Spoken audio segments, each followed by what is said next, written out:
C'est la Team XL, j'espère que vous allez bien. Dans cette vidéo, elle va être assez courte et plus rapide, puisqu'il n'y a pas grand chose à dire. On va voir la garde. Donc la garde, vous vous souvenez de la position de boxeur. Donc une fois qu'on est en position de boxeur, les mains hautes. Je ne veux pas que vous ayez les mains hautes comme ceci. D'accord? On est là. Donc, toujours le bras avant, qui est un peu plus en avant. Et la main arrière, qui est un peu plus en retrait. D'accord? Et là, on est protégé.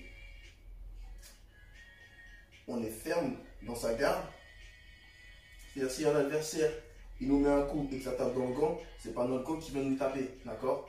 Donc, on est ferme. Si l'adversaire vient nous mettre un coup dans la garde, ça reste dans la garde, ça ne va pas plus loin. D'accord? La garde, elle est là pour ça, pour bloquer. Ok? Donc, on est en position de garde. Là, on est bien protégé. Et le visage et le corps, de par les coudes. D'accord?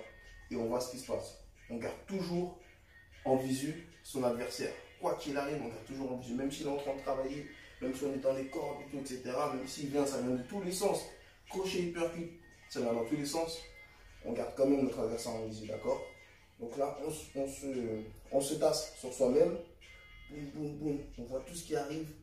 On esquive en même temps, toujours les mains hautes. Et on regarde son adversaire. Comme ça, on voit les coups qu'il prépare, on voit le coup qu'il envoie. Et on peut plus facilement les bloquer. Donc, on ne perd jamais de visu sur son adversaire. Pas les mains comme ceci. Moi, ce que je fais, c'est que je garde une petite fenêtre. Donc, avec les bandes, avec les gants, on a encore plus de chances d'être bien protégé, d'accord? Donc là, en l'occurrence, je ne les ai pas. Mais soit vous les avez sur vous, vous les avez dans vos mains, soit vous imaginez. Et là, on regarde entre les gants ce qui se passe, d'accord? Donc, on peut à la fois préparer son attaque et observer comment lui réagit, comment lui remise, d'accord? Donc, je ne vais pas rentrer dans toutes les différentes gardes qu'on peut rentrer, la garde à la feuille, etc. Ça, c'est vraiment, c'est vrai que c'est beau à voir, mais il faut avoir beaucoup d'expérience pour pratiquer ce genre de garde. Et il faut aussi, parce qu'il y a beaucoup de choses aussi, ça c'est ce qu'on voit souvent, c'est que, surtout dans les gens qui débutent, souvent, ils pensent avoir leur garde, mais ils ne l'ont pas du tout, d'accord? On retrouve les mains ici, donc toute ta face elle est découverte, tes mains elles sont levées, mais elles sont levées à cette hauteur-là, pas plus haut. Donc tu penses que tu as ta garde, mais tu n'as pas ta garde, parce qu'en fait, il y a un peu de fatigue qui commence à rentrer en toi, et tes bras sont là, ils ne sont plus montés ici. Il faut vraiment qu'ils soient montés devant ton visage. C'est ton visage qu'on protège le plus, c'est là où tu prends des coups forts et des KO, d'accord? Donc on ne peut pas rentrer avec une grosse tête gonflée, on se protège bien tout le long, d'accord? Que ce soit en entraînement au sac, que ce soit sur un thème avec un adversaire, que ce soit en sparring ou autre. On se protège constamment parce que c'est des automatismes que le corps enregistre, d'accord? Donc si vous êtes toujours les mains là en bas, votre corps il va enregistrer que vous avez toujours les mains là en bas. Là, je suis dans votre tête, là, je suis protégé, alors que vous n'êtes pas du tout. Si vous tombez sur un mec qui est rapide, et ben, vous allez tout prendre dans la tête, et puis vous allez en sortir avec des blessures, des yeux blancs noirs, des cocards, des cassés, etc. C'est pas le but. Donc la garde, simple, efficace. Devant le visage, bien protégé, d'accord.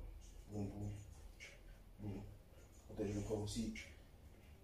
On baisse, on resserre, boum, boum, boum, boum, d'accord. Ça, voilà pour la garde. Ce qu'on peut ajouter à ça également, avec les gants une fois de plus, c'est les blocages. Les mecs les adversaires qui envoient un coup, boum, on chasse. On chasse. On chasse. D'accord? On chasse. Comme ça ne rentre pas. Avec le temps, avec de l'expérience, avec de la pratique, ce qu'on va retrouver aussi, mais je vous montrerai plus en profondeur dans une autre vidéo, ça va être les esquives, d'accord? Les esquives, il y a plusieurs sortes d'esquives, il y a des esquives rotatives, voilà, on fait travailler le coup d'œil, donc il y a des esquives également qu'on pourra également travailler et qui font partie du coup de tout ce qui est garde, blocage, esquive, voilà, pour éviter de prendre des coups. D'accord? Donc ça, j'imagine que vous l'entendez souvent. La boxe, c'est donner des coups et ne pas en recevoir, ne pas en prendre. Donc c'est vraiment comme ça que vous retrouvez des gens avec des longues carrières, comme Floyd, voilà, on peut en citer plein d'autres, qui boxent beaucoup plus avec leur tête qu'avec leurs poings. Donc il faut être intelligent. Le but c'est vraiment de distribuer le plus de coups possible, de marquer le plus de points sans en recevoir, en recevant le moins possible. D'accord? Donc la garde c'est très important. On débute simple et efficace. Donc une garde bien haute. Et au fur et à mesure que vous aurez trouvé votre style, que vous vous sentirez à l'aise en combat, en entraînement ou autre, là on pourra trouver des variantes comme Floyd, baisser les mains comme les Cubains, voilà, avoir un style un peu plus personnalisé et on va dire plus beau à voir. Mais voilà, d'abord il ne faut pas sauter les étapes, il faut travailler également son coup d'œil. Et quand on aura tout ça, on pourra passer à un autre niveau. Donc voilà pour la garde, voilà pour le troisième jour, voilà pour la troisième vidéo. Une fois de plus, n'oubliez pas de me dire ce que vous en avez pensé dans les commentaires. N'oubliez pas de partager à vos camarades qui veulent faire de la boxe, qui sont intéressés par ce sport, qui veulent voilà, se renseigner, commencer à pratiquer depuis chez eux, vu que là les salles de boxe sont fermées. Donc on s'entraîne quand même depuis la maison, pas besoin de beaucoup d'espace, d'accord? On apprend les bases dans un premier temps, comme ça quand vous retournerez à la salle de boxe, comme les salles rouvriront, vous aurez déjà cette petite pratique et vous pourrez du coup avancer beaucoup plus vite et plus rapidement pour les prochaines étapes.